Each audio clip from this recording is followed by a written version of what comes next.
One day I aspire to have the most beautiful little witch's herb garden. It's gonna be fabulous. Hi, welcome back to Witchin with Faith, and this time we're gonna be talking about some day-to-day household things that you can use as ingredients and correspondences within your workings. Now, I've tried to keep this list quite short and quite basic so that anyone who may be coming into this, maybe just dabbling into witchcraft or practice, would have access to most of these things so that they are accessible, ready to go, and so that people don't have to fork out just a bunch of money building up correspondences for things that might already be easily covered within their cupboards, right? Now I'm just gonna launch right on into it this time, and then I'm gonna do any disclaimers that I usually do. That's gonna come at the end.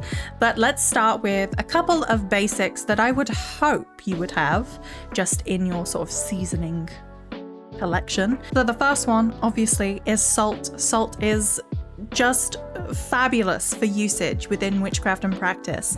Not only is it good on its own, but you can create your own salts to bolster whatever workings you're doing. So witch's black salt, for example, is a great example of making a salt that is used for a specific purpose, and black salt is very protective, but salt itself is very protective. It's great for protection workings. Obviously, you think about like a circle of salt, ringing something in salt to protect what is within it. You can do that to your property, you can do that to any area that you are using for your witchcraft purposes. But outside of that, salt is also very good for purification.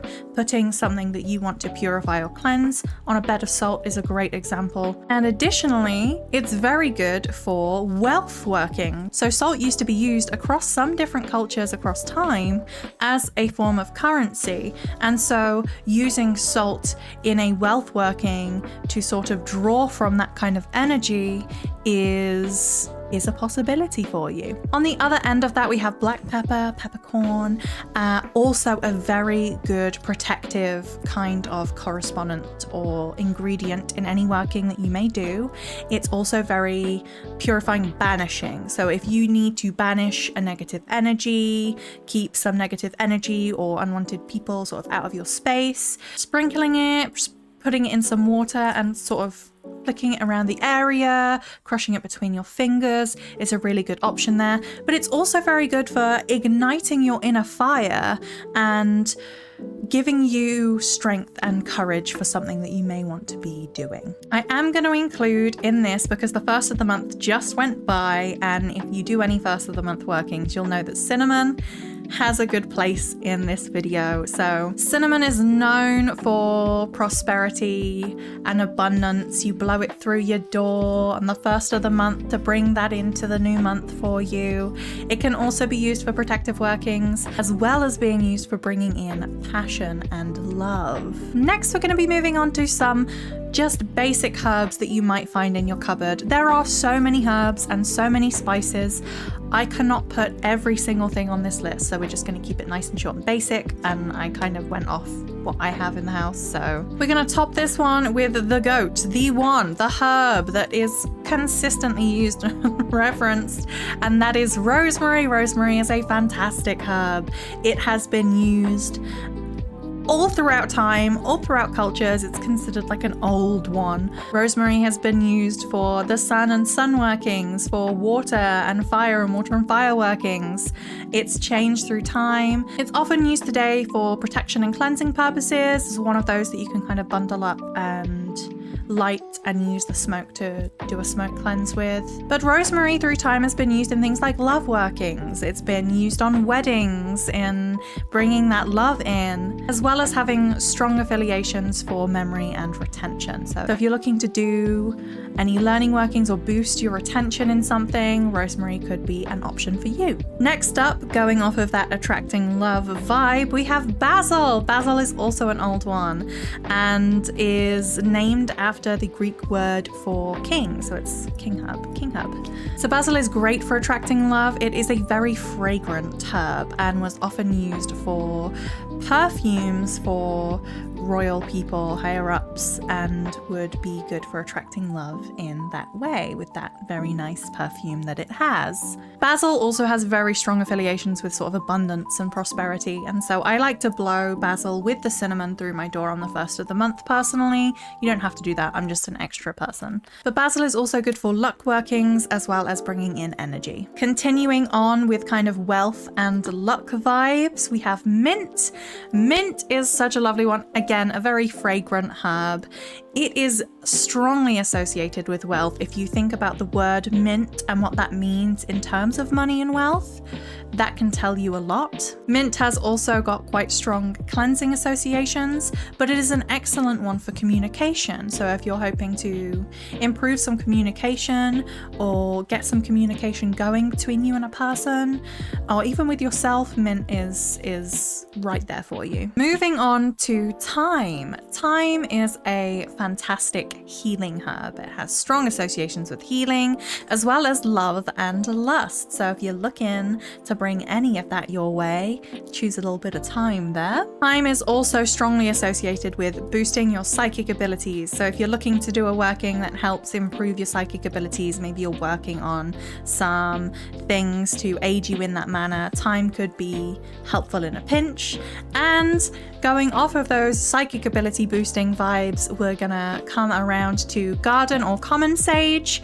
Sage is a fantastic one to use for boosting those psychic abilities, as well as being well known for cleansing. It's another good one to put in a bundle and light and use for smoke cleansing. Garden sage is also great for healing itself as well, and is also considered to be quite prosperous and abundant. Not to be confused, of course, with white sage, which is a very specific type of sage. There are, I think, over 900 species of sage. White sage is one of them, and is one, over harvested, and two, part of the act of smudging, which is a closed practice. So if you are not initiated into that practice, please just know that there are hundreds of sage options available for you if you are going for sage, and to just be mindful and respectful of other people's cultures and practices. It's very important. Cool.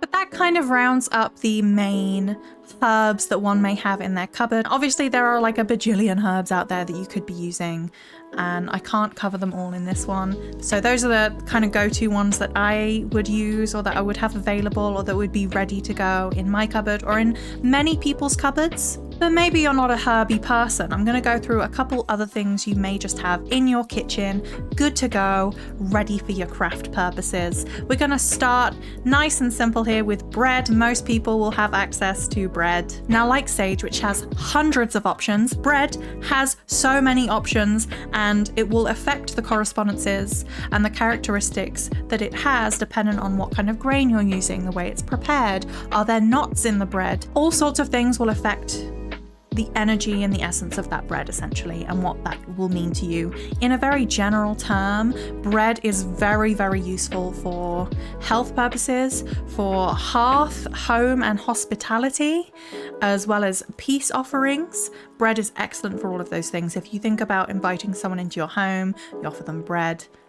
As I said, depending on the type of grain or flour you are using, it can have different properties come up for it. If you're using, for example, wheat flour, that's considered also to be quite abundant and prosperous. A lot of people will have milk available to them in their household, and if we are talking about cow's milk here, it is excellent for fertility workings. Milk is also good for health and healing properties, but has long been associated with beauty and fertility, and is also a very good purifier. If you think about the idea that milk can sort of be useful in terms of counteracting any poisons or toxins, it's a very good purifier. Another one that a lot of households may have is eggs. Eggs are great. You can use the whole egg. Eggs, again, associated with fertility, but long associated with creation. So if you're looking to potentially get creative, get some eggs involved. Not only are they great for energy creation, as well as fertility as well. If you're looking to do a fertility working, eggs and milk are great. But eggs are useful because you can take the shells after you've used an egg for cooking cooking, for eating, whatever, you can take those eggshells, process or wash them, put them through the oven, dry them out, crush those down, and eggshell is a great use in protection workings in a pinch. I have a jar full of eggshells and I'll just throw them in whenever I want to do a working. It's just like a little extra protection. If you're looking to sweeten a working or bring in some joy, some happiness, some health, or attract or give love, honey is an excellent option, and it can be used to add into teas. You can put it in desserts. You can do so much with honey. If you're looking for something similar to sweeten something, a working or something, you can use something like brown sugar. It's also very good for happiness, joy, for love, for abundance, but less so the health. Take that prosperity of sugar or honey and add it to the prosperity of tea. Tea is really great for prosperity, as well as courage, and for meditative and meditation purposes. It can be quite calming, soothing, and comforting as well. On the other end of that, we have coffee. I don't have coffee in a lot personally, but I feel like if I'm bringing up tea, I should bring up coffee. Coffee, another great one for energy, probably a really good one for energy. In fact, coffee is great for boosting, for giving you that inner fire, that courage. It's also great for clarity as well, and can be quite useful in purification workings. You can burn it like an incense essentially to get rid of any energies that you don't want. It's also good for getting rid of bugs, I believe. And that's the list for this episode. I could always do more in another episode. I just wanted to keep it super simple so that if someone was just dabbling in the practice, they would have options for things that are just available to them in the cupboards, in the fridge, you know. There can be a lot of pressure in the space to spend a lot of money on witchcraft correspondences, ingredients, tools, and some of that is lovely, and you should absolutely enjoy doing that when you get the chance to do that, but it's not necessary. There are so many things that you're just going to have at hand that are going to be so useful.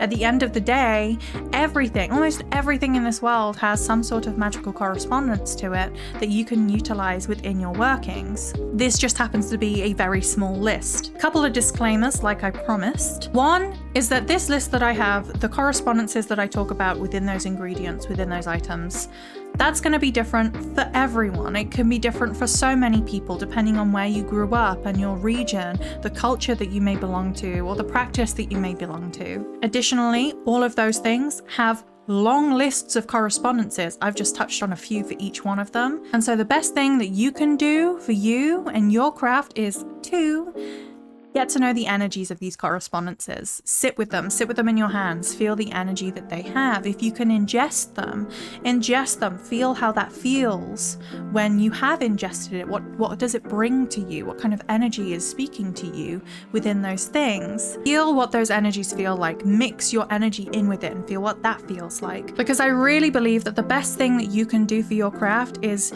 build up your own personal knowledge of these energies, of what they feel like, of how they feel like when they're in use, when you're using them, when you're putting them to work in a certain way. Know what you can draw upon from these things so that you can set those intentions, so you can ask them to do what you need them to do, essentially. It's always important to try and inform yourself and learn what these things can be used for, what the history of these things is and why they have these correspondences, and have that information to back you up when you discover the energies that they may have for you. And you may have differing energies for them. Maybe, again, you associate them with a certain feeling or a certain person because of your own personal experiences in this life, and that's okay too. Make your craft work for you always. Additionally, what I have available to me in my cupboards on this list is going to differ wildly to someone else somewhere else, you know? And so I would love to know, what do you use? What kind of things are on hand for you? What herbs are your go-tos? What correspondences are your go-tos? Is there something that is unique to you that you have readily access to that not everyone would? For example, people that keep snakes as pets may have a supply of shed snake skin, which would be great for sort of rebirth and transformational purposes, but I don't have snakes, so I don't have that readily available to me. What is readily available to you, and what do you like to use? I would love to know. So please let me know in the comments what you use, and if you like the video, I really would appreciate it. Take good care of yourself. I hope you stay fed, watered, rested, know that you're loved, because I love you, and I will see you in the next one.